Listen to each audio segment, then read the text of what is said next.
এবার সিভিক ভলেন্টিয়ারের বিরুদ্ধে এক মহিলাকে ধর্ষণ করার অভিযোগ ঘিরে চাঞ্চল্য ছড়ালো বীরভূমের পাইকর এলাকায়।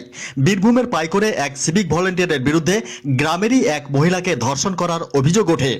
ওই মহিলার অভিযোগ, সোমবার গভীর রাতে ওই সিভিক ভলেন্টিয়ার জোর করে তার বাড়িতে ঢুকে মহিলার গলায় ছুরি লাগিয়ে ধর্ষণ করে।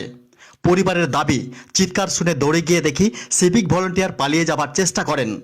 তাকে ধরে দড়ি দিয়ে বেঁধে রেখে পাইকর থানার পুলিশকে খবর দেওয়া হয়। পুলিশ এসে অভিযুক্ত সিভিক ভলেন্টিয়ার্সকে উদ্ধার করে নিয়ে যায়, কিন্তু পরের দিন সকালে ওই সিভিক ভলেন্টিয়ার সাব্বির হোসেনকে পুলিশ ছেড়ে দেন বলে অভিযোগ ওঠে।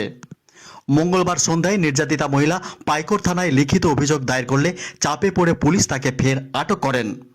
পুলিশ সূত্রে জানা গেছে, অভিযুক্তের বিরুদ্ধে মামলা শুরু হয়েছে, তদন্ত চলছে। অপরদিকে এদিন অভিযুক্ত সিভিক ভলেন্টিয়ার্সকে রামপুরহাট মহকুমা আদালতে তোলা হলে রামপুরহাট মহকুমা আদালতের বিচারক দুদিনের পুলিশি হেফাজতের নির্দেশ দেন।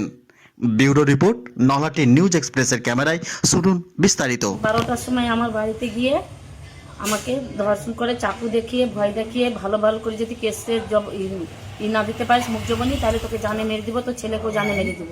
তারপরে আমাকে ধর্ষণ করার পরে ছুটি পালিয়ে গেছিল। আমি ধরে নিয়েছি, ধরে নেওয়ার পরে ন্যাংটো অবস্থায় পালাচ্ছিল। আমার ছেলে গেট খুলে আবার তাড়াতাড়ি করে ওকে ধরে বেঁধে রেখেছিল। পুলিশকে ফোন করেছিল, সিপি পুলিশেরা দিয়ে এসে নিয়ে গেছিল, ধরে দিয়ে আবার ওকে ছেড়ে দিয়েছে। আমি পুলিশকে বলছি, তো পুলিশ আমাকে কোনো অ্যালাউ করছে না। ওই অর্কেস্ট ছিল, মানে আমার মোবাইল চুরি করে নিয়েছিল। মোবাইল চুরি করে নিয়ে যেয়ে ওই মারধর করেছিল আমাকে। মারধর করার পরে কেসটা ছিল, তাই লেগে বলছে কি আমাকে কেসটা থেকে আমাকে মুক্ত কর, আমাকে চাকরিতে জয়েন কর, না হলে আমি তোকে শেষ করে দেবো প্রাণে।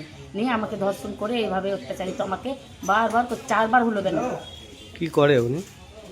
সিভিক পুলিশ করছে। কোন থানা? পাইকর থানা। আচ্ছা, আপনি ও জানিয়েছেন থানাতে? থানাতে থানার পুলিশ আসছে, জবাব দিয়েছে, থানাতে আমাকে অ্যালাউ করছে না। কি বলছে? বলছে তোমার সঙ্গে ভালোবাসা আছে, অমুক আছে, তমুক আছে, এরকম বলছে। আমার সঙ্গে কোনো ভালোবাসাই নেই। আর দুটো মেয়ের মধ্যে একটা মেয়েও নাই। আর এরকমই আর ব্যবসা, সব নষ্ট করি বেড়া। এখন কি চাইছেন? এখন আমি চাইছি কি আমাকে যে এরকম ভাবেই করেছে সেরকম ভাবে আমি ওর শাস্তি চাই। পুলিশে কোনো ব্যবস্থা নিচ্ছে? পুলিশে কোনো ব্যবস্থা নিচ্ছে না। কেন নিচ্ছে না? বলছে কি ও কিছু করেনি, নিচ্ছে না। ঠিক আছে, আমরা দেখছি, জব্দ করছি, এই বলছে। পুলিশ কি অভিযোগ নিচ্ছে আপনাদের? না, নেয় না, আমার কোনো অভিযোগই নাই না।